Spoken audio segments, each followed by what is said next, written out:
O funeral tinha acabado, mas a casa ainda carregava aquele cheiro forte e persistente.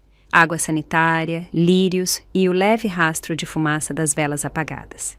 Era como uma camada de ar frio que se infiltrava pelas cortinas, pelas frestas do assoalho, pela própria estrutura das paredes. Pensei que, depois de 10 anos cuidando da mãe dele, acamada, finalmente poderia descansar, que aquele capítulo longo e triste da minha vida tinha chegado ao fim. Imaginei que mesmo sem paixão, eu e o Roberto pelo menos envelheceríamos juntos, em silêncio, de mãos dadas. Mas enquanto estávamos sentados à mesa, ele nem olhou para mim. Ficou encarando um prato de petiscos intocado. De repente, soltou: "Vamos nos divorciar. Isso não está funcionando e não vale a pena." 10 anos. Durante 10 anos inteiros, cuidei da mãe dele, paralisada. Nunca dormi uma noite inteira. Nunca assisti a um filme até o fim. Nunca vivi um único dia para mim. E agora, tudo isso, uma década da minha vida, foi apagada com 3 palavras vazias. Não vale a pena. Naquele momento, esses anos pareceram o final de uma piada cruel. Não chorei, não gritei, só olhei para ele e disse com calma: "Tá bem." Ele achou que eu ia implorar. Se enganou. Peguei meu caderno de contas, organizei todos os meus bens e não cedi 1 milímetro. Ele assinou os papéis do divórcio mais rápido do que eu. Peguei o que era meu por direito e saí daquela casa, que eu tinha confundido com um lar, mas que era uma prisão. 1 ano depois, ele apareceu na porta do meu apartamento, desleixado, sem um tostão, chorando, implorando para eu aceitá-lo de volta. Mas a vida não dá segundas chances. Não existe remédio para arrependimento. O dia do funeral tinha sido exaustivo, mas finalmente acabou. Depois de me despedir do último grupo de parentes, a casa ficou mergulhada num silêncio súbito e assustador. Éramos só eu, o Roberto e nossa filha, Camila. O ar ainda cheirava a lírios, desinfetante de hospital, e um leve toque de fumaça das velas, como uma névoa densa que apertava meu peito e dificultava a respiração. Eu me sentia desmoronando, não por cansaço físico, mas por algo mais profundo. Uma espécie de fadiga que tinha se entranhado nos meus ossos, como uma borracha esticada por 10 anos que finalmente arrebenta, flácida e útil. Sem forças para se recuperar. 10 anos. Tantas noites, sentada ao lado da cama dela, virando-a, trocando lençóis, encarando a luz da lua pela janela. Eu me perguntava quantas décadas uma pessoa aguenta. Dizem que até uma barra de ferro pode virar uma agulha. Mas meu coração tinha endurecido com os cuidados intermináveis. As palavras duras e os silêncios ainda mais frios. O que eu não percebi era que por baixo dessas cicatrizes, a carne já tinha se desgastado. Camila se aproximou e pegou minha mão com suavidade. A palma dela estava quente, a minha gelada. "Mãe," ela disse baixinho, "você não tá com uma cara boa. Por que não descansa um pouco? Eu cuido de tudo." Camila tinha se formado na universidade há anos e trabalhava como editora de uma revista em São Paulo. Sempre foi atenciosa, quase dolorosamente atenciosa. Ela viu tudo ao longo dos anos, mas não havia muito que pudesse fazer. Dei um tapinha na mão dela e forcei um sorriso. "Tô bem, minha filha. Só cansada." Pensei. Agora que ela se foi, talvez as coisas finalmente se acalmem. Esse peso que carrego no peito há uma década já não existe mais. Não, eu ainda me sentia perdida, mas lá no fundo havia um leve brilho de esperança. Talvez o Roberto e eu pudéssemos encontrar algum calor de novo. Talvez os dias que viriam fossem, finalmente, meus. No funeral, Roberto parecia a própria imagem do sofrimento, chorando com o peito arfando, lágrimas escorrendo pelo rosto. Os parentes se agarravam a ele dizendo: "Roberto, você precisa ser forte. Sua mãe não ia querer te ver assim." Para eles, ele era o filho devoto, um homem arrasado. Mas eu vi tudo claramente. Por trás daqueles olhos vermelhos e inchados não havia tristeza. O que vi foi alívio, uma espécie de liberdade silenciosa e culpada. A expressão de quem acabou de soltar um fardo que carregou por tempo demais. Todos diziam que ele era um bom filho. Só eu sabia o pouco tempo que ele passou ao lado dela nos últimos 10 anos. Não é que ele nunca estivesse em casa, mas sempre tinha uma desculpa. Viagens de trabalho, muito a fazer. Não dava para escapar. Quase sempre, ele escapava para tomar um drink ou ficava em casa para me criticar, me culpando por não fazer o suficiente, dizendo que a casa parecia escura e deprimente. Quando os parentes foram embora, a casa ficou ainda mais vazia, como se uma única tosse ecoasse pelas paredes. Roberto estava no sofá da sala, fumando um cigarro atrás do outro. A fumaça se espalhava pelo teto. Ele não disse uma palavra, nem olhou para mim. Comecei a arrumar as coisas dela em silêncio. Dobrei as roupas usadas, guardei a caneca que ela usava, os vidrinhos de remédio. Cada objeto, tão comum, mas cada um carregava um pedaço de memória que eu não queria reviver. 10 anos. Acordar às 5 da manhã todo dia para fazer purê para ela, lavá-la, trocar fraldas, massagear as pernas, passar pomadas, levá-la para o quintal para tomar sol, acordar várias vezes à noite para virá-la, trocar os lençóis, evitar escaras. Quem poderia entender isso de verdade? Teve momentos em que eu só queria desistir, ir embora, mas toda vez que via aqueles olhos nublados e impotentes me encarando, eu segurava firme. Pensava, ela é humana, tem um coração, e eu também. Acreditava que, se eu desse tudo de mim, Roberto entenderia. Mesmo que ele nunca dissesse, ele sentiria no coração. Eu realmente achava que sim. O jantar foi delivery. Camila pediu algo simples. Nós 3 sentamos à mesa, mas ninguém tinha muito apetite. A sala de jantar estava tão silenciosa que dava para ouvir cada respiração. Sem música, sem tilintar de talheres, só um silêncio pesado e desconfortável flutuando no ar como névoa. Roberto mal tocou na comida. Depois de umas garfadas, largou o garfo e ficou quieto. Lentamente, acendeu um cigarro. A fumaça envolveu o rosto dele, escondendo sua expressão. Parecia que uma parede de neblina tinha se formado entre nós, nos separando em 2 mundos diferentes. Ele ficou ali, em silêncio, por um bom tempo, tamborilando os dedos na mesa. Tique, tique, tique. Como se estivesse ensaiando algo na cabeça. Finalmente levantou o olhar, mas sem me encarar. Os olhos dele desviaram para o exaustor acima da janela, e quando falou, a voz saiu calma demais, controlada, como se ele tivesse ensaiado para esconder qualquer emoção. Lúcia, acho que a gente devia se divorciar. No começo, achei que tinha ouvido errado. Parecia que um enxame de abelhas tinha tomado meus ouvidos, zumbindo tão alto que minha mente ficou em branco. Olhei para ele, esperando, implorando por um sinal de que era brincadeira, um leve sorriso, qualquer coisa. Mas ele não estava sorrindo. Ele falava sério. Fez uma pausa, talvez sentindo que a frase soava fraca, e acrescentou. Quero dizer, a verdade é que o que a gente tinha acabou há muito tempo. Só continuamos juntos por causa da minha mãe. Agora que ela se foi, não tem motivo para a gente continuar se arrastando. Foi como se um raio tivesse me atingido no meio do crânio. Senti um choque elétrico dos pés à nuca. Não era raiva, nem tristeza. Era uma angústia gelada, 10 anos de sacrifício, e tudo o que ele tinha a dizer era que a gente estava se arrastando. Durante uma década, fui como um cavalo de carga.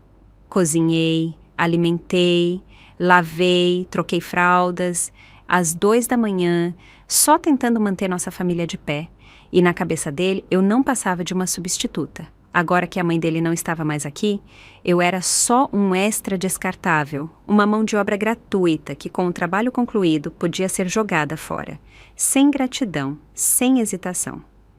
Acabou, pai! Camila bateu na mesa com os hashi, os olhos brilhando de surpresa e raiva. Como você pode dizer uma coisa dessas? A mãe cuidou da avó por 10 anos. 10 anos! Você tem ideia do que ela passou? E agora, logo depois do funeral, você quer o divórcio? Você tem consciência? Roberto se encolheu com o estouro dela, os músculos do rosto se contraindo. Mas, logo em seguida, a expressão dele virou irritação. Ele agitou a mão como se espantasse uma mosca barulhenta. Não se mete em assunto de adulto. Você não entende nada.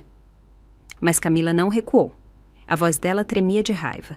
Não entendo? Eu cresci nesta casa, vi a mãe aguentar tudo esses anos. Acordar no meio da noite para dar remédio, trocar lençóis, alimentar sua mãe, lavar a roupa dela, massagear as pernas. E você, onde estava? Sabe quantas vezes ela acordava por noite e agora você diz que não tem amor? Cadê essa honestidade há 10 anos?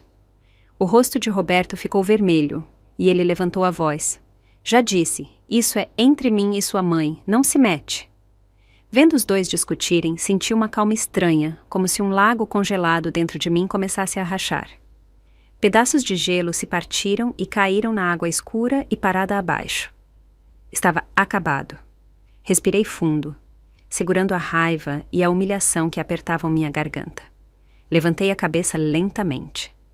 Minha voz saiu fria, estranhamente tranquila. Tá bom, eu aceito o divórcio. Roberto piscou. Ele não esperava isso. Provavelmente pensou que eu reagiria como antes, quieta, hesitante, implorando para ele ficar. Qualquer discurso que ele tivesse ensaiado, as justificativas, as acusações, ficou preso na garganta dele. Ele abriu a boca, mas as palavras não saíram. O choque no rosto dele durou só um segundo antes de virar cautela. Quase dava para ver as engrenagens girando na cabeça dele. Ela cedeu fácil demais. Deve estar desesperada. Vai ser fácil fechar o acordo. Ele pigarreou e adotou um tom comedido, quase generoso. Bom, se você concorda, vamos simplificar. Como você sabe, a casa era dos meus pais originalmente. Reformamos depois do casamento, mas o título deveria ser meu. Ele bateu o dedo na mesa. Não sobrou muito na conta. Gastamos quase tudo ao longo dos anos. Eu fico com 2/3, você com 1/3. Fico com o carro, afinal, ainda preciso dele para o trabalho. Fez uma pausa e deu um sorrisinho presunçoso, como se esperasse um aplauso pela generosidade. E claro, posso oferecer um apoio extra, 50 mil. Parece justo? 50 mil. Era uma esmola ou ele achava que eu era idiota? Fiquei olhando aquele rosto convencido e calculista, e o pouco afeto que ainda restava evaporou na hora. Não era raiva, nem dor, só nojo. Não disse uma palavra. Levantei, fui até o quarto e abri a última gaveta da minha mesinha de cabeceira. Peguei meu caderno de contas, junto com anos de recibos, faturas e uma cópia da escritura da casa. Voltei para a mesa e joguei tudo na frente dele com um baque. Acha que eu sou burra? Não. Minha voz era calma, mas afiada o suficiente para cortar vidro. Essa casa é propriedade conjugal. O título está no nome dos dois. Se quer dizer que é dos seus pais, vai precisar de um testamento ou prova legal. Abri o caderno e apontei para as linhas cheias de registros escritos à mão. Olha-me aqui. Nos últimos 10 anos, as contas médicas da sua mãe, os gastos com enfermeiras, os suplementos, a faculdade da Camila, a hipoteca, as contas de luz e água. Quais dessas eu não paguei? Sabe exatamente quanto do seu salário foi para onde e quem cobriu o resto. Não te impeço de se divorciar de mim, mas a casa ou a gente vende e divide os lucros. Ou você me paga pelo preço de mercado. Contas bancárias, investimentos, fundos de aposentadoria, tudo dividido pela lei. E os 10 anos que passei cuidando da sua mãe sem salário, sem benefícios, sem dormir, também vou pedir uma compensação justa por isso. Olhei ele nos olhos, firme, sem piscar. Você não precisa concordar. Para isso existe o tribunal. Ele realmente achava que eu não sobreviveria sem ele. Se enganou. Estive todos esses anos cumprindo meu dever. Esse dever não existe mais. O que quero é justiça. E ninguém vai sair com o que eu conquistei. Ele abriu a boca para protestar, mas não disse nada. As cifras naquele caderno eram tão claras quanto uma auditoria. Pela primeira vez, vi um brilho de pânico nos olhos dele. Ele percebeu que a mulher que ele achava mansa, obediente, fácil de controlar, já não existia mais. Naquela noite, a casa parecia uma geladeira. Ninguém disse uma palavra. Na manhã seguinte, Roberto ligou para a irmã dele. Não ouvi tudo, só sei que ele ficou um tempão no telefone, com aquele olhar de mártir ferido que era a especialidade dele. Tenho certeza que não contou para Jana como as coisas realmente aconteceram, nem com que frieza jogou a bomba do divórcio. Provavelmente disse que eu estava remoendo o passado, que não queria perdoar, que era impossível razonar comigo. Então, quando a campainha tocou 2 dias depois, por volta das 3 da tarde, e encontrei a Jana na varanda com 2 sacolas de compras na mão, não fiquei nem um pouco surpresa. Ela sorriu, meio sem graça, e estendeu as sacolas, frutas, pizza congelada e 2 garrafas de vinho. Pensei que você não estava com energia para cozinhar ultimamente, disse, com doçura. Depois de se sentar, esfregou as mãos, olhando entre mim e o Roberto antes de falar. Lúcia, disse baixinho, o Roberto me contou um pouco do que está acontecendo. Sei que você teve anos difíceis. Todos vimos o quanto você fez pela minha mãe. De verdade, a gente sabe. Ela fez uma pausa e suavizou ainda mais a voz. Vocês estão casados há décadas. Não dá para jogar tudo fora de uma hora para outra. Mesmo por causa da Camila, talvez não devam ser tão radicais. A mãe acabou de falecer. Não é hora para o divórcio. Vai parecer feio. Ela deu um sorrisinho nervoso e completou. Sabe como é, famílias felizes, vidas felizes. Olhei para ela e respondi com frieza. Jana, deixa eu te perguntar uma coisa. Quando sua mãe estava acamada, precisando de cuidados 24 horas, onde você estava? Quantas vezes por ano você vinha visitar? É engraçado como ninguém falava de valores familiares naquela época. Minha voz era baixa e firme, cada palavra afiada, como se tivesse sido polida por 10 anos de ressentimento calado. E agora que seu irmão quer me jogar fora como se eu fosse lixo, você vem me falar de graça? De perdão? Que cara de pau! Compramos essa casa depois de casados. Eu coloquei cada centavo nas contas, nos fundos de aposentadoria, nos investimentos, nos savings. Vou ficar com o que é meu por direito. Ninguém vai me fazer sentir culpa se eu for embora de mãos abanando. Ela ficou atônita, a boca entreaberta, completamente surpresa, mas não conseguiu dizer nada. Finalmente se levantou desajeitada. Só achei que vocês podiam conversar. Não precisa ficar feio. Feio? Eu ri com desdém. Ele me usou como babá por 10 anos e agora quer me descartar como um eletrodoméstico quebrado. E eu que faço parecer feio? Ela abriu a boca, depois fechou de novo. Bom, acho que isso é entre vocês dois, murmurou, antes de pegar as sacolas e sair correndo. Depois disso, tudo virou questão jurídica. Seguindo a recomendação de um mediador comunitário, contratamos advogados e começamos uma avaliação completa dos bens. A casa valia uns R$800 mil. Roberto não tinha como comprar minha parte, então não teve escolha a não ser colocá-la à venda. Os lucros líquidos seriam divididos igualmente. Nossas contas bancárias, fundos mútuos e carteiras de investimento foram revisados e divididos pelo time jurídico. Fiz questão de recuperar as joias que trouxe para o casamento, junto com o jogo de porcelana fina. Não valiam muito, mas eram parte da minha história, pedaços de um eu que não ia deixar desaparecer. No dia em que assinamos o acordo de divórcio, nos encontramos no escritório de advocacia de família no Fórum de São Paulo. O ar-condicionado estava no máximo, mas eu não sentia frio. Roberto sentou na minha frente, com um olhar fixo. A mão dele tremia um pouco enquanto assinava. Tinha algo indecifrável na expressão dele. Talvez arrependimento? Talvez só a fantasia de uma liberdade recém-descoberta. Eu já não sabia e também não me importava. Revisei cada página, cada linha do acordo, como se fosse um livro de contabilidade. Os números, as cláusulas, tudo tinha que estar perfeito. Satisfeita, peguei a caneta e assinei meu nome no decreto oficial de divórcio. O som da caneta riscando o papel parecia o selo final de um casamento fracassado. Quando saí do prédio, o sol estava cegante. Era uma daquelas tardes secas e escaldantes de verão em São Paulo. Até a brisa parecia vapor, mas de alguma forma me senti mais leve, como se um peso que carreguei por anos tivesse sido aliviado de repente. O certificado de casamento que antes guardávamos com orgulho foi substituído por uma pilha grossa de documentos judiciais. Alguns poderiam ver isso como um símbolo de fracasso, mas para mim era mais como um botão de reset, como restaurar as configurações de fábrica de um celular. As lembranças sumiram, sim, mas também o lag interminável. Fui até a parada de ônibus sem olhar para trás. Ouvi Roberto gritar meu nome atrás de mim, baixo, hesitante, com um toque de algo que parecia quase arrependimento. Mas não parei de caminhar. Naquele momento, o peso desapareceu. O que vem agora? Não sei, mas pela primeira vez em muito tempo posso viver para mim. Com o dinheiro do divórcio, aluguei um apartamento pequeno de um quarto num bairro tranquilo e antigo no lado sul da Baía de São Paulo, a uns 10 minutos de carro do escritório da Camila. O lugar não era grande e dava para ver a idade dele.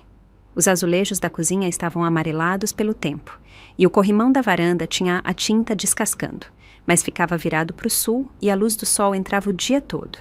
Contratei um faz-tudo do bairro para pintar as paredes de um bege quentinho. Coloquei cortinas leves de linho e algodão com listras delicadas. Não comprei muitos móveis, só o essencial. Uma cama pequena, uma escrivaninha, uma mesa de jantar para 2 e uma poltrona confortável. Tudo simples, mas limpo e aconchegante. No dia da mudança, Camila veio com 2 colegas de trabalho para ajudar. As 3 encheram o apartamento de risadas, carregando caixas e zoando minhas panelas e frigideiras velhas, dizendo que tinham a vibe de uma cozinha bem vivida. Ri, balançando a cabeça, vendo elas trazerem vida para o meu novo espaço vazio. Meu coração era uma mistura estranha de emoções. Pela primeira vez, desde que me casei, depois de décadas, eu tinha um lugar que era realmente meu. Sem sogra para cuidar, sem homem para atender, sem despertador de meia-noite para trocar fralda ou virar cama, sem humores de ninguém para evitar. Quando as amigas dela foram embora e o apartamento ficou finalmente em silêncio, o anoitecer já tinha caído. Camila arregaçou as mangas e me ajudou a desempacotar. Pendurou minhas roupas no armário enquanto eu guardava com cuidado algumas relíquias da minha mãe no último gaveta da cômoda. Um colar de prata velho, um anelzinho e uma caixinha de joias com a dobradiça quebrada. De repente, ela me abraçou por trás, como fazia quando era pequena, apoiando a cabeça no meu ombro. "Mãe", disse baixinho. "Não se preocupa, vai dar tudo certo." Fiquei paralisada por um segundo, depois sorri e dei um tapinha no braço dela. "Eu sei", disse. De verdade, o apartamento era pequeno, mas tranquilo. As janelas estavam limpas e a luz do sol era perfeita. Fiz um chá de camomila e sentei na minha varandinha numa cadeira dobrável, olhando a rua. Crianças passavam de bicicleta. Um grupo de senhoras de cabelo branco passeava com seus cachorros.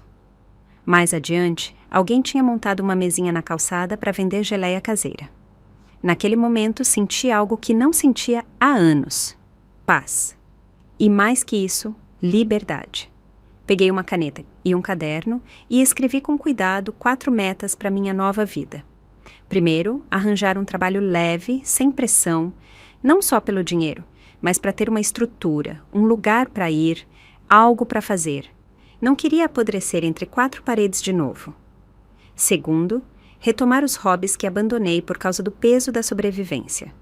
Talvez pintar aquarela, talvez fazer um curso de arranjos florais no centro comunitário, talvez aprender a fazer um bolo simples. Terceiro, me reconectar com velhas amigas, as mulheres que me afastei por causa do casamento, dos filhos ou simplesmente da vida. Era hora de me conectar de novo. Não podia continuar vivendo como uma ilha. Quarto, aprender a me amar. Me amar de verdade, cuidar do meu corpo, fazer exercício, comer melhor, me vestir bem. Queria que a mulher no espelho não parecesse só alguém que sobrevive, mas alguém que realmente gosta da vida. Claro, teve momentos de solidão. Noites no sofá, zapeando a TV sem encontrar nada que valesse a pena, podiam parecer vazias. Depois de tantos anos de tarefas sem fim, reclamações, barulho e conflitos, o silêncio repentino podia ser estranho, como se eu não soubesse viver na quietude. Mas, na maior parte do tempo, o que eu sentia era uma satisfação tranquila e constante, uma calma que eu não conhecia há décadas. A sensação de que pela primeira vez minha vida estava totalmente nas minhas mãos. Eu achava que um lar era um porto seguro, mas agora entendo. Era uma zona de guerra que eu defendia sozinha. Esse apartamentinho pode ter só 50 metros quadrados, e a cozinha mal cabe uma pessoa, mas qualquer tempestade que vier eu posso enfrentar. E mais importante, agora eu faço as regras. E, honestamente, isso é muito bom. Roberto, por um breve momento, viveu a vida que sempre imaginou para o seu segundo ato, cheio de liberdade. Acabou-se a mãe idosa e acamada. Acabou-se a esposa, que na cabeça dele sempre estava estressada, sempre reclamando, sempre pesada.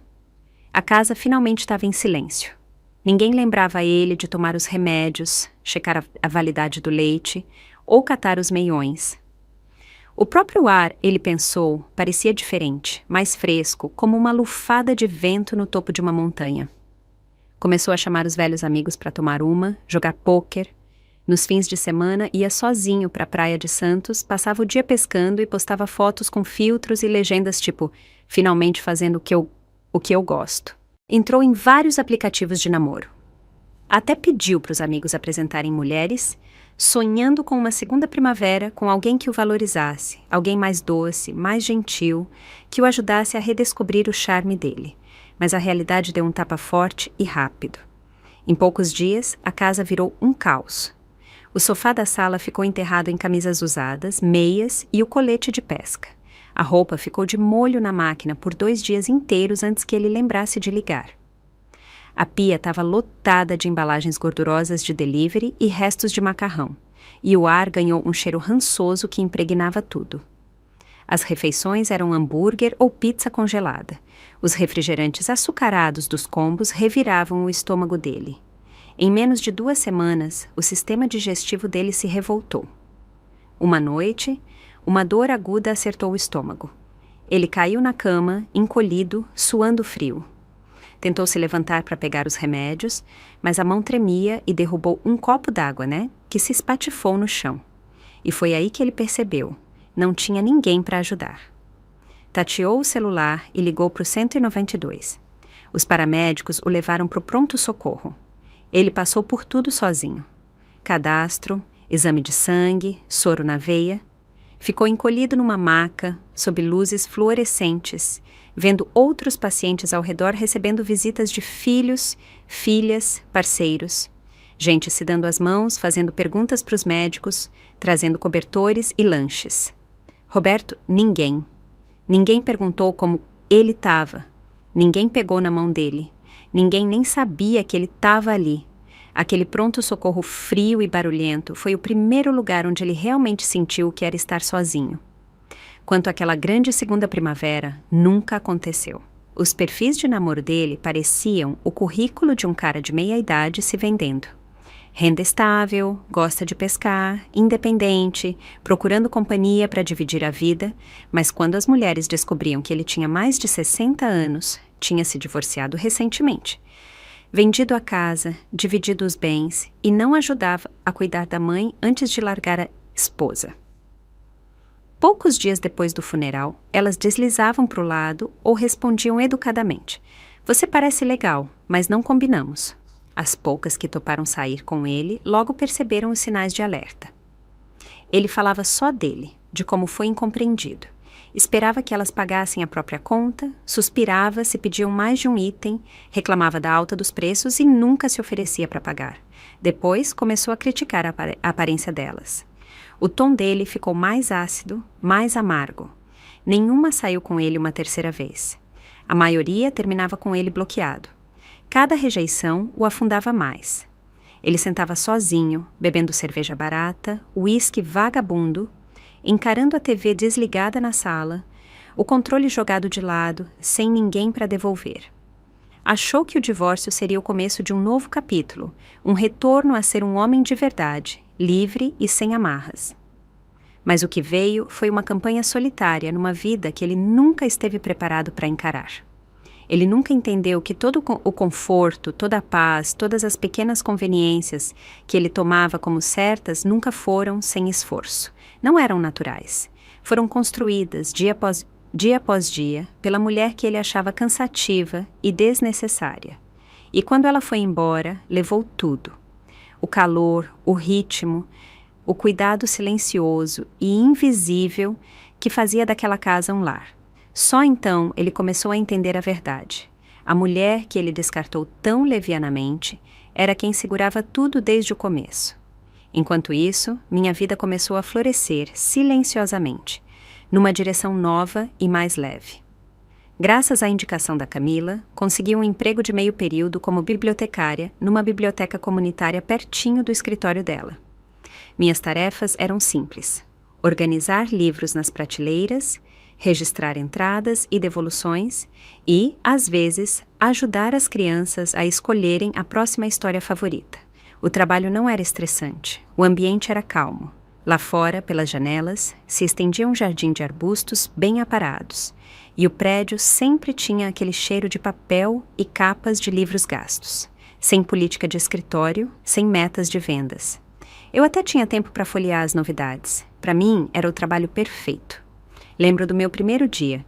Estava nervosa, passei a camisa 3 vezes e cheguei 30 minutos antes, andando pela rua como uma estudante no primeiro dia de aula. A bibliotecária-chefe, uma mulher branca mais velha e carinhosa chamada Patrícia, me recebeu com um sorriso gentil e um tapinha no ombro. "Bem-vinda, Lúcia", disse. "Quem gosta de livros geralmente sabe manter a vida em ordem." Sorri. Naquele momento, senti como se algo suave e firme se abrisse dentro de mim. Com uma nova rotina estabelecida, comecei a retomar contato com algumas amigas de juventude.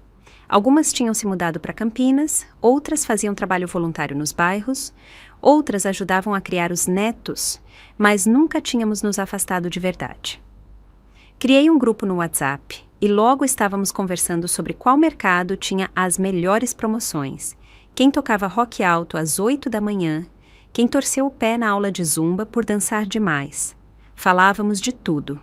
Nos fins de semana, nos reuníamos para bater perna nos shoppings, escolher blusas bonitas em promoção e tomar café com leite em cafeterias com varanda.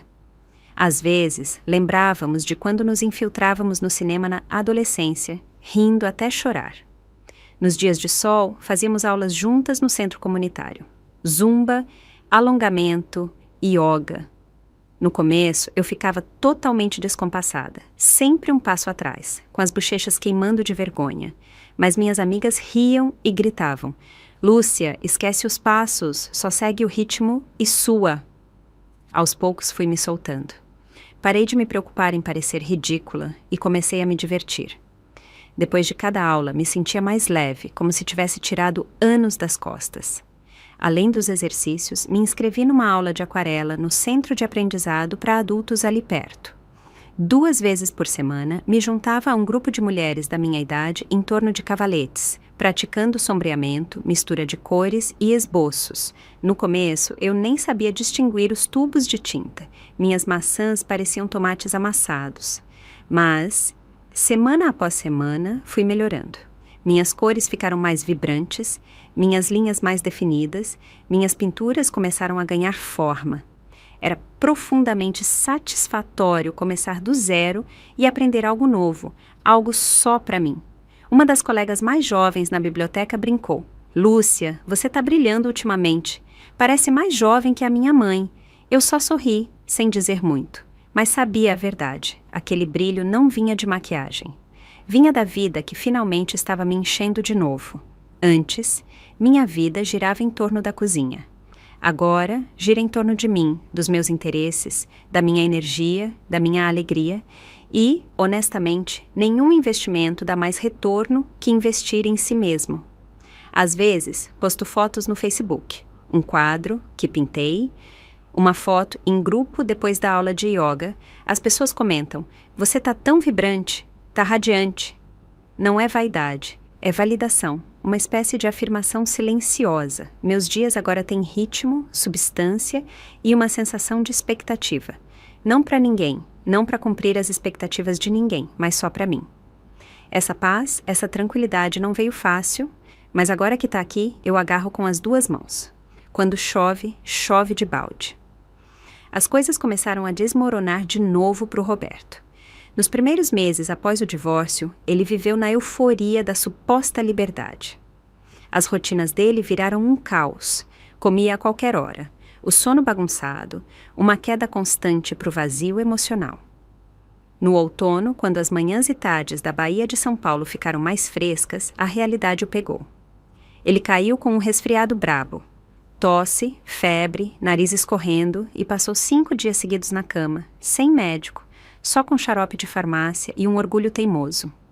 Não tinha ninguém para fazer sopa, ninguém para trazer água. Se quisesse algo quente, tinha que pedir delivery, comidas mornas e sem graça, difíceis de engolir, mesmo com fome. Ele ficava encolhido no sofá, cansado demais para acender a luz da cozinha. O vazio no peito era mais profundo do que ele admitia.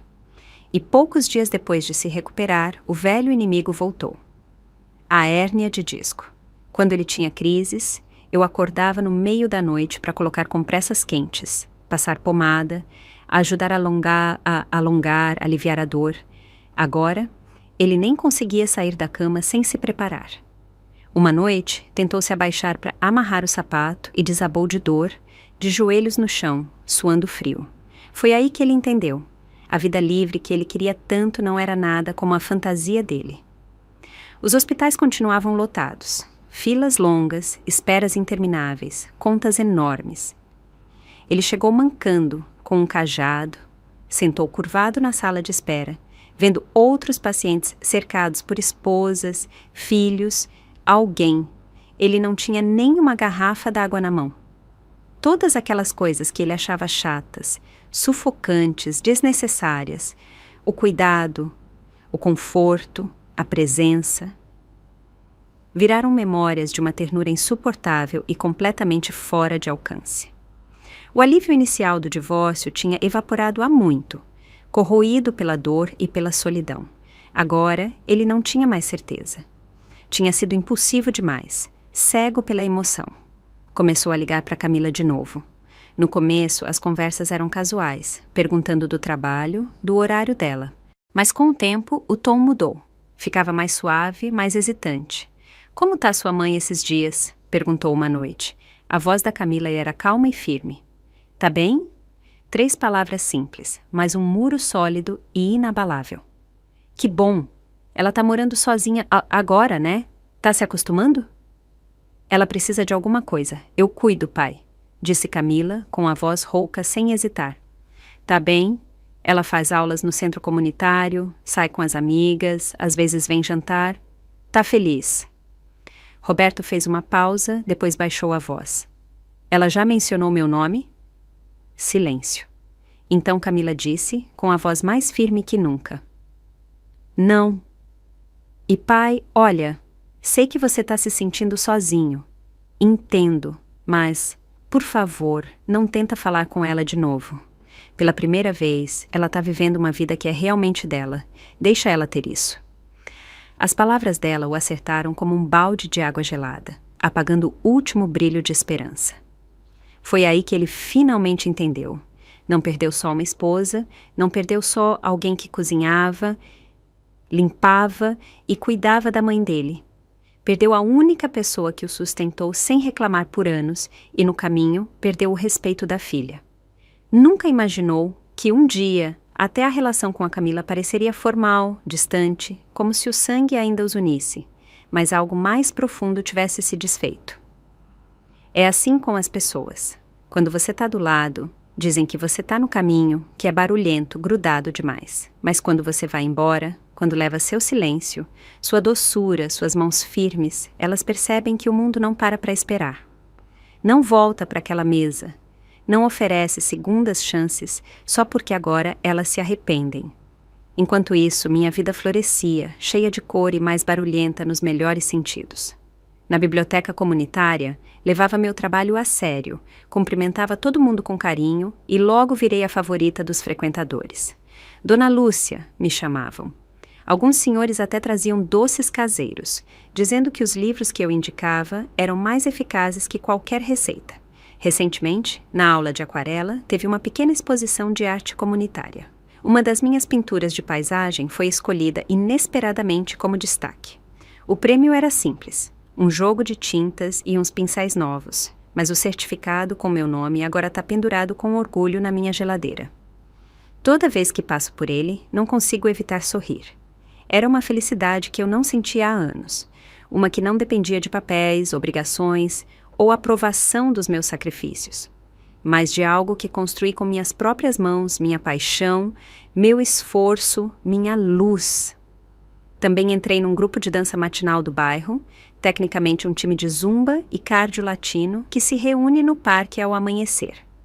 A líder, uma mulher chamada Sharon, sempre cheia de energia, com as roupas de ginástica mais chamativas, comandava na frente com um sorriso que iluminava o quarteirão. Quando entrei, ficava atrás, dura, insegura dos movimentos. Sharon notou na hora. Depois da aula, me puxou de lado e disse: Lúcia, relaxa. Ninguém liga se você acertar o passo. Dança só por diversão. Ela estava certa. Depois de umas semanas, encontrei meu ritmo. Meu corpo lembrou como se mexer. Um dia, Sharon até brincou. Que coordenação, menina. Se a gente fizer um show de fim de ano, não se espante se te escolher como co-capitã. Ri e balancei a cabeça, mas no fundo, senti um calorzinho pelo corpo todo. Descobri que mesmo na meia-idade, você ainda pode encontrar sua turma, pessoas que te fazem sentir que você pertence, exatamente como você é, com minha energia, meu brilho. Até os vizinhos começaram a notar. A caixa do mercado local uma vez me elogiou, dizendo que eu parecia uma artista da Vila Madalena. Uma tarde, uma mulher simpática da rua ao lado me alcançou enquanto passeava com o cachorro. Conheço um professor aposentado, disse. Perdeu a esposa há muito tempo. Calmo, gente boa. Quer que eu apresente? Sorri e recusei educadamente. Não é que eu estivesse fechada para o amor. É que essa vida de solteira estava muito boa. Não precisava ceder. Não precisava pisar em ovos com os humores de ninguém. Era livre, de verdade, pela primeira vez em décadas. Depois de viver um casamento onde a balança nunca se equilibrou, finalmente entendi o que queria. Não romance, não dependência, mas respeito, compreensão, plenitude. Também comecei a cuidar da minha aparência, não para os outros, mas para mim. Antes, usava a mesma blusa por 3 anos. Meu cuidado com a pele era o que estava em promoção na farmácia. Saía de casa sem nem pentear a sobrancelha. Agora, escolho roupas com cores e cortes que me favorecem. Invisto em produtos de pele bons, fórmulas limpas com boas avaliações. Às vezes, passo um pouco de maquiagem, um toque de batom, só o suficiente para me sentir fresca, elegante, presente. Quando eu e a Camila vamos fazer compras em São Paulo, ela me passa vestidos por cima da porta do provador e diz: Mãe, esse é perfeito para você. Chique e com classe. Às vezes, enquanto caminhamos pelo shopping, as pessoas nos confundem com irmãs. E eu rio de verdade, com alegria, não por vaidade, mas porque agora acredito nisso. Paro na frente do espelho e vejo uma mulher de pele brilhante, olhos vivos, postura firme. Uma mulher que há 10 anos descartei como uma dona de casa invisível de meia-idade, agora vibrante, até bonita. Achava que envelhecer era desbotar, se aposentar, poupar, ficar em casa cozinhando e cuidando dos netos discretamente. Mas agora sei a verdade. Se você está disposto a cuidar de si, dedicar tempo, energia e dinheiro ao seu bem-estar, então 65 anos é só o começo. Você ainda pode florescer, ainda pode brilhar, ainda pode ter sua própria versão de uma vida cheia e vibrante. Não é emprestado, não é presente, não é algo que vem com permissão de ninguém. Você conquista, você toma posse, você floresce por você mesma. O destino tem um senso de humor torto, quase teatral na ironia. Naquela tarde, eu estava no mercado perto do meu apartamento, empurrando o carrinho pelos corredores, escolhendo frutas frescas e orgânicas. Acabei de virar na seção de refrigerados, quando vi uma silhueta familiar perto das comidas prontas. Era o Roberto. Ele estava visivelmente mais magro, a pele opaca, amarelada, tinha olheiras fundas e uma barba rala, mal feita. A jaqueta estava desbotada, quase cinza, e os tênis, sujos e rachados na sola, pendiam frouxos com um cadarço mal amarrado. Ele segurava um copo de macarrão instantâneo com baixo sódio, hesitando, como se fizesse contas mentais para ver se cabia no orçamento. E eu? Estava com um vestido azul marinho, um casaco impecável, maquiagem leve, e meu cabelo, recém-cortado e tingido na semana passada, emoldurava meu rosto direitinho. Meu carrinho estava cheio de frutas coloridas, filés de salmão, castanhas variadas e folhas verdes. Minha pele brilhava, meus olhos reluziam, eu parecia alguém com um destino a seguir.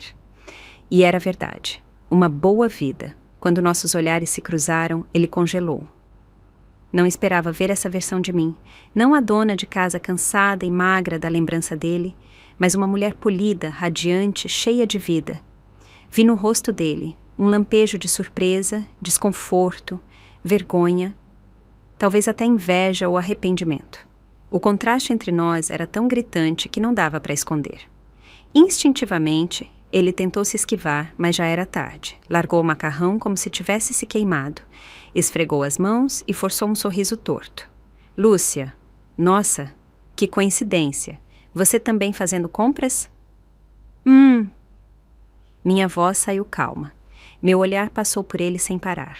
Nem quente, nem frio, só educado, distante. Ele riu, meio sem jeito, ainda tentando se equilibrar. Tá tudo bem com você? Sim, assenti com um sorriso doce, mas firme. Obrigada por perguntar. Fui pegar meu carrinho, pronta para seguir. Espera, Lúcia, espera. Ele se adiantou rápido, bloqueando meu caminho. A Camila, como tá? Parei. Tá muito bem. Olhei ele nos olhos, firme, impassível. O trabalho tá indo bem, ela tá feliz, vivendo uma vida plena. Ele apertou os lábios, claramente procurando outro fio para puxar, algo para segurar o momento, mas eu já não oferecia mais tempo que não lhe devia. Levantei o queixo levemente, com a voz suave, mas firme. Senhor Ferreira, a menos que tenha mais alguma coisa, eu tenho planos.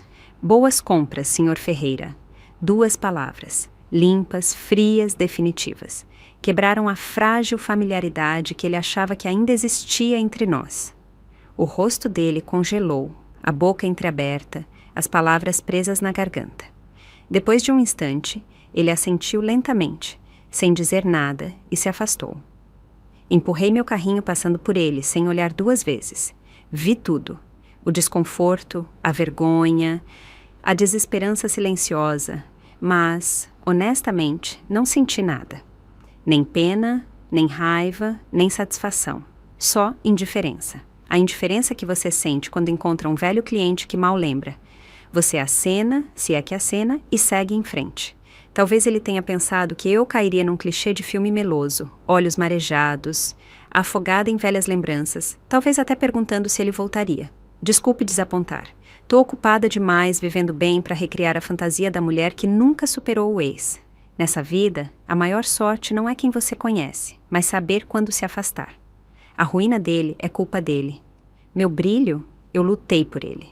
Ele achou que eu não teria nada sem ele. Não podia estar mais errado. Sair foi quando finalmente tive tudo. Aquele encontro no mercado foi a gota d'água que quebrou a ilusão já desmoronada do Roberto. Ele me viu. De verdade, me viu pela primeira vez em anos. Radiante, segura, transborda de uma liberdade que ele nunca imaginou que eu teria sem ele. E então se viu, magro, desleixado, com os sapatos se desfazendo, segurando um copo de macarrão instantâneo como se fosse uma decisão de vida. O contraste era cegante, destruiu qualquer fantasia que ele ainda segurava, de que eu desmoronaria, de que não viveria sem ele. Arrependimento, amargura, ciúmes, envolveram ele como cobras, se enrolando mais a cada respiração. E a partir daquele momento a vida dele desabou de forma abrupta e implacável. Logo depois, ele investiu o pouco que sobrava. Sua parte da venda da casa numa aposta furada por uma dica de um dos amigos de pôquer. Uma suposta oportunidade imperdível. Em um mês, a empresa sumiu, portas fechadas, telefones desconectados, até o último centavo perdido. As finanças dele, que já eram apertadas, secaram de uma hora para outra. E então a hérnia de disco voltou. A dor que ele ignorava antes virou insuportável. Algumas noites era tão forte que ele nem conseguia sair da cama. O médico disse, sem rodeios, que ele precisava de cirurgia, seguida de semanas, talvez meses, de repouso e reabilitação. Quando soube o custo, quase engasgou. Quando os problemas menores apareciam, eu estava lá. Ficava acordada a noite toda com compressas quentes, passava pomada, ajudava a te alongar, ligava para o médico quando ele não queria. Mas agora, sem mim, nem a sobrevivência básica estava ao alcance. Ele começou a entrar em pânico, pânico de verdade. Primeiro tentou ligar para os velhos amigos de copo, aqueles que o chamavam de irmão, enquanto brindavam com uísque. Ligou para cada um, Pediu um empréstimo, um sofá para dormir, alguém para ajudar por uns dias. Um a um, sumiram. Alguns não atenderam, outros disseram: "Nossa, tá complicado agora." A maioria simplesmente deixou no vácuo. A mesa de pôquer estava vazia. É essa a verdadeira solidão. Não quando não tem ninguém para beber com você, mas quando você está jogado no chão, sofrendo, e ninguém te traz um copo d'água. Só então ele entendeu o que era o verdadeiro frio. Ele se achava o homem da casa, o pilar, o que segurava tudo. No fim, era um desastre. E quando me soltou, o verdadeiro alicerce, nunca imaginou que a casa inteira desabaria. Sem opções, ele voltou para mim. No começo, foi sutil. Uns mensagens, umas ligações perdidas. "Oi, espero que você tá bem. Tô trabalhando muito ultimamente." Ignorei. Depois vieram as histórias tristes. Perdeu tudo. A aposta furada, a hérnia destruída, não conseguia andar, não conseguia cozinhar, vivia de comida fria e silêncio gelado. Vamos ser francos, ele não estava se confessando. Estava pescando, esperando que eu mordesse, que eu me jogasse, que cuidasse dele por uns dias, talvez que mandasse um dinheiro que fosse para a enfermeira, a esposa. Nem abri as mensagens. Aí ele começou a ligar para a biblioteca onde eu trabalhava. Um dia, atendi o telefone só para acabar com isso. "Roberto", disse, calma, mas cortante. "Tá divorciado de mim, legal e emocionalmente. Sua doença, suas dívidas, sua solidão não são mais meu fardo. Para de ligar, não me procura mais." 3 segundos de silêncio. A ligação caiu. Uns dias depois, ele voltou. Dessa vez, parou de fingir. Mandou textos longos, parágrafos sobre nossos anos doces, como ainda sonhava com a gente cozinhando juntos na velha cozinha, como eu era atenciosa e gentil. Até citou aquele ditado batido: "Um dia de casamento vale 100 dias de graça. 100 dias de casamento são profundos como o mar." Quase joguei o celular fora. Aí veio a culpa. "Lúcia, sei que não te valorizei. Errei, mas quem não erra? Você vai mesmo ficar de braços cruzados vendo eu cair tão baixo? Pensa na Camila, ela tá no meio disso. O coração dela não dói também?" Ri alto e respondi sem hesitar um segundo: "Roberto, cadê esses 100 dias de graça quando passei 10 anos limpando sua mãe e alimentando ela na mão? Você nem enterrou ela e já estava me entregando os papéis do divórcio. Pensou no amor do casamento naquela hora? Agora tá falido, doente, sozinho, e de repente eu sou importante. Por favor, não sou seu gerador de emergência. Minha bateria tá cheia, mas não para você. Quer falar de amor, de memórias? Esse barco não só zarpou, como afundou. Meu amor por ele morreu em algum momento entre trocar a fralda da mãe dele e ouvir ele dizer: esse casamento simplesmente não funciona. Agora ele quer reviver o passado. Desculpa, minha linha de crédito de compaixão tá estourada há tempos e fechada para sempre. Sem renovação, sem oferta de perdão, sem turnê de retorno. Roberto não desistiu. Quando a culpa e a nostalgia falharam, ele tentou a próxima tática do manual: o caminho indireto. Foi atrás da Camila, com lágrimas nos olhos, voz tremendo, se fazendo de coitado. Disse que a dor nas costas era insuportável, que não sabia cozinhar, que estava sem dinheiro, que simplesmente não aguentava mais. Implorou para ela falar comigo, só para me convencer a ajudar.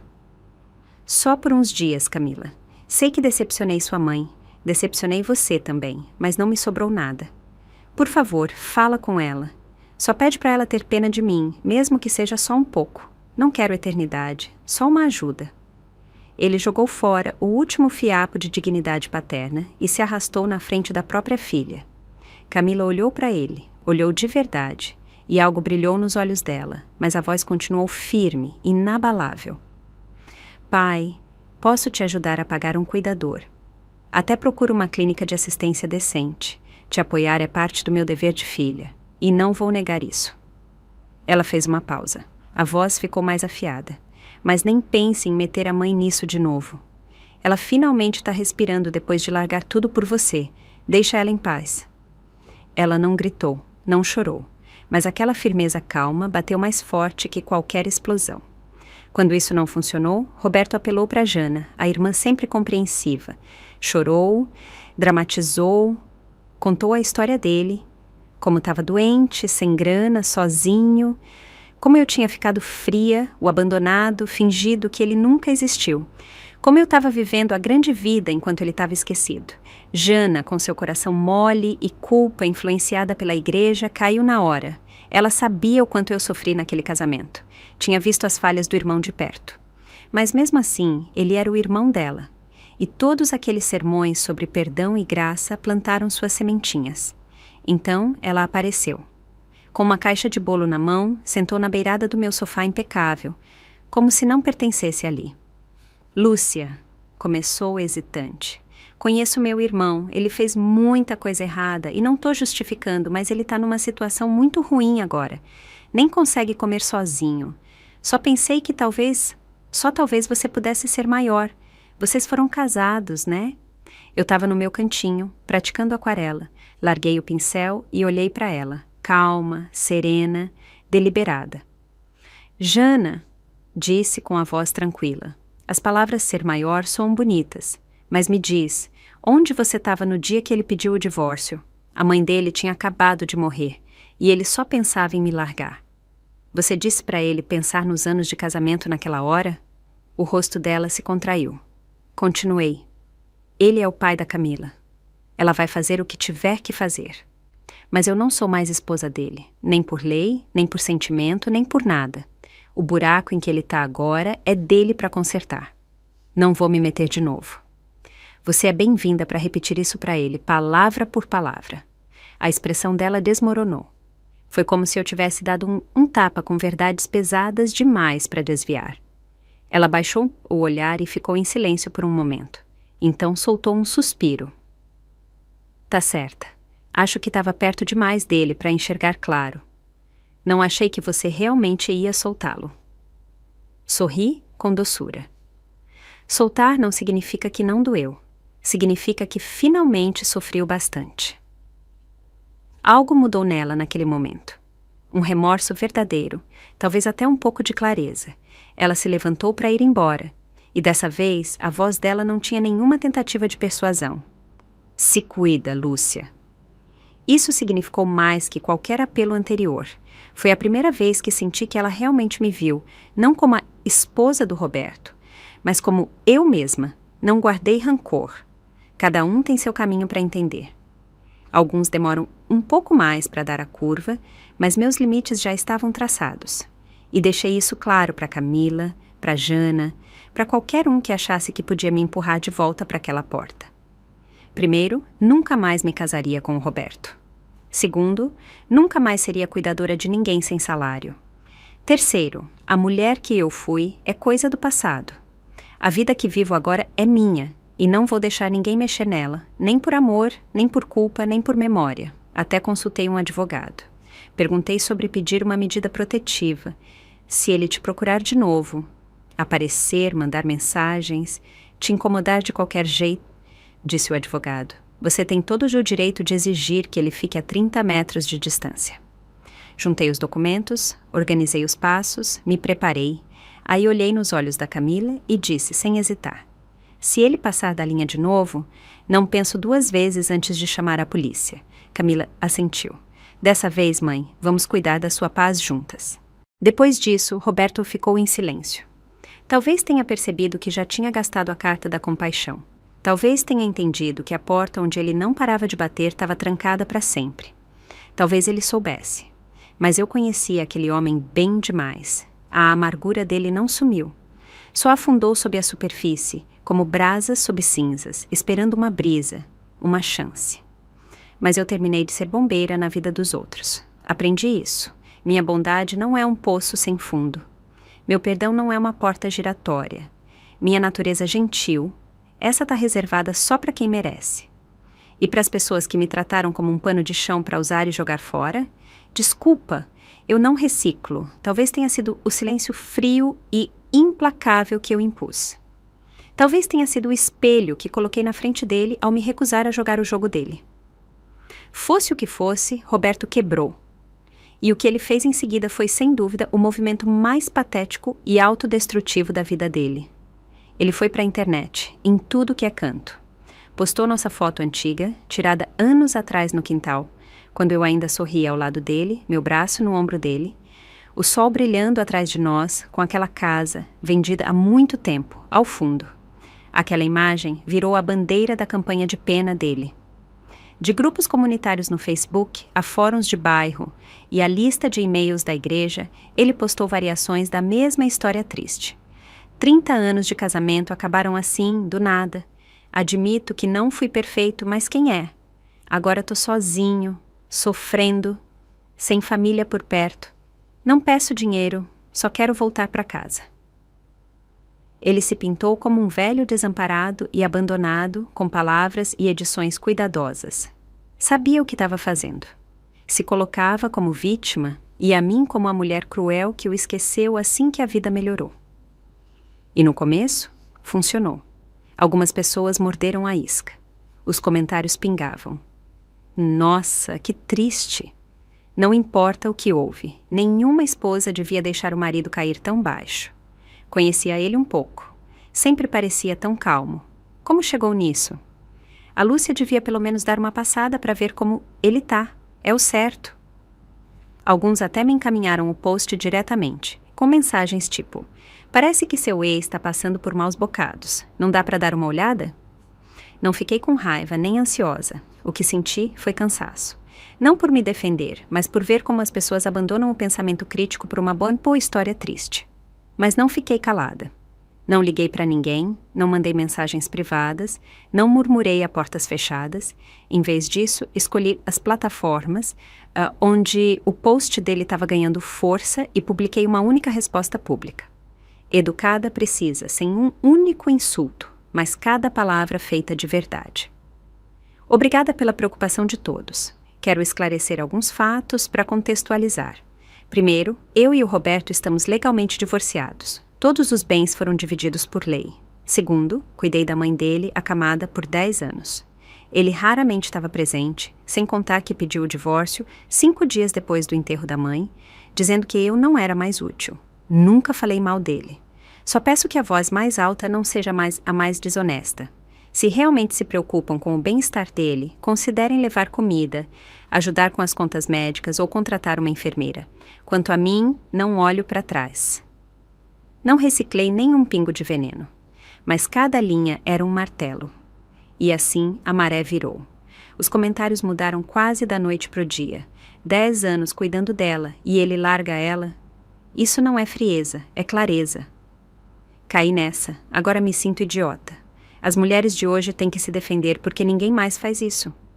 Ele não mencionou a aposta furada nem que dividiram o dinheiro da casa. Curioso, né? Alguns lembraram das noitadas de pôquer, das dicas de ações que ele pedia. Isso não é tragédia, é karma. Outros deixaram recibos, capturas de tela de chats antigos, sobre apostas, negócios fracassados, empréstimos para investimentos imperdíveis. A narrativa que ele construiu desmoronou em horas. No terceiro dia, Roberto apagou todos os posts e comentários e se retirou silenciosamente de todos os grupos. O último recurso dele, usar a pena pública como arma, explodiu na cara dele. E com isso, foi-se o último fiapo de dignidade pública que ele ainda tinha. Mas não me senti triunfante, me senti limpa, porque não era sobre ganhar. Era sobre finalmente me livrar do peso da narrativa dos outros, de não ter que explicar, justificar ou carregar a culpa de alguém que nunca mereceu minha proteção. Aquele silêncio que dei para ele não foi ausência, foi fechamento. No dia que o Roberto sumiu das redes sociais, eu soube. Ele finalmente entendeu. Tinha perdido completamente. Mas o que ele não viu chegar foi que a vida não tinha acabado para ele, longe disso. Depois que a história triste dele foi exposta e esmiuçada publicamente, até que a igreja que ele frequentava virou um lugar que ele evitava. Quem antes cumprimentava educadamente agora mal olhava nos olhos dele. Se o viam, desviavam o olhar rápido, como se a vergonha fosse contagiosa. A bondade humana é frágil como papel, um sopro de verdade, e ela rasga. Mas o corpo dele foi ainda mais cruel. A hérnia, sem tratamento por tempo demais, não aguentava mais. A terapia conservadora já não funcionava. O médico foi direto. Sem cirurgia, ele corria risco de paralisia parcial. Mas Roberto não tinha plano de saúde, nem dinheiro. Não tinha amigos de verdade sobrando. No fim, foi a Camila, nossa filha, que entrou em ação. Ela organizou tudo para interná-lo num centro de cuidados paliativos subsidiado pelo governo, na periferia da cidade. Era um lugar simples, corredores escuros, janelas pequenas, o ar sempre cheirando a desinfetante e arroz passado. O tipo de lugar onde até a TV era compartilhada e programada por número de quarto. No dia que ele se mudou, eu não fui. Camila cuidou do papelada, ficou enquanto assignavam uma cama, depois voltou para casa e só disse uma coisa. Ele não falou muito, mas os olhos dele pareciam 10 anos mais velhos. Não respondi, só terminei meu chá. Depois disso, ele nunca mais tentou contato. Camila o visita às vezes. Sempre diz que ele é quieto, responde às perguntas das enfermeiras, toma os remédios, não dá trabalho. Não pergunta por mim, mas um dia ela chegou em casa e ficou em silêncio por um tempo. Finalmente, sussurrou. Ele estava lá, olhando pela janela, por o que pareceu uma eternidade. Nunca vi ele assim. Assenti. Finalmente entendeu. Nem toda desculpa tem quem escute. Ela não respondeu, só se inclinou sobre a mesa e pegou minha mão. Por então, a vida já tinha encontrado um ritmo tranquilo. Meu trabalho na biblioteca continuava firme. Outra aquarela minha foi escolhida para a exposição de primavera na prefeitura. Fiz novos amigos nos clubes de dança e fitness, pessoas que me conheciam não como a ex-mulher do Roberto, mas como Lúcia. Num sábado à tarde, eu e a Camila estávamos tomando chá na varanda. O sol estava quente, uma brisa balançava as rosas do meu jardim. Olhei para ela e perguntei, baixinho, quando você era pequena, já me odiou alguma vez? Ela piscou, surpresa, e balançou a cabeça. Não é que eu não entendia porque você sempre se calava. Fiquei olhando minha xícara por um momento, depois murmurei. Eu também não entendia. Talvez naquela época o silêncio era tudo que eu conhecia. Ela apertou minha mão. Mãe, antes eu achava que você estava atrás de mim, mas agora sei. Você era a luz que me iluminava. Sorri. Um sorriso de verdade, um que eu não usava há muito tempo. Não porque finalmente alguém me viu, mas porque finalmente eu me vi. Naquela noite, escrevi algo e colei na geladeira. CC5 não é o fim da história. É onde o próximo ato começa. Vou florescer, não porque odeio alguém, mas porque finalmente entendi, clara e profundamente. Mereço um futuro que seja meu, sem dor, sem culpa, sem o martírio silencioso das necessidades dos outros. Só eu. E uma vida que finalmente acendi para ninguém além de mim mesma. E chegamos ao fim de mais uma história real da vida. Se essa história tocou o seu coração, deixa o seu like e se inscreve no canal. É rapidinho, gratuito e me ajuda muito a continuar trazendo essas histórias com muito amor e carinho para você. Me conta nos comentários. De onde você está me assistindo? Que horas são aí agora? E o que essa história fez você sentir? Eu leio cada comentário com muito carinho e adoro saber um pouquinho de cada um de vocês. Se quiser me apoiar ainda mais, você pode enviar um super obrigado. E olha, se quiser ouvir mais histórias como essa, é só clicar em um dos vídeos que estão aparecendo aqui na tela. Um abraço bem apertado. Que bom que você existe.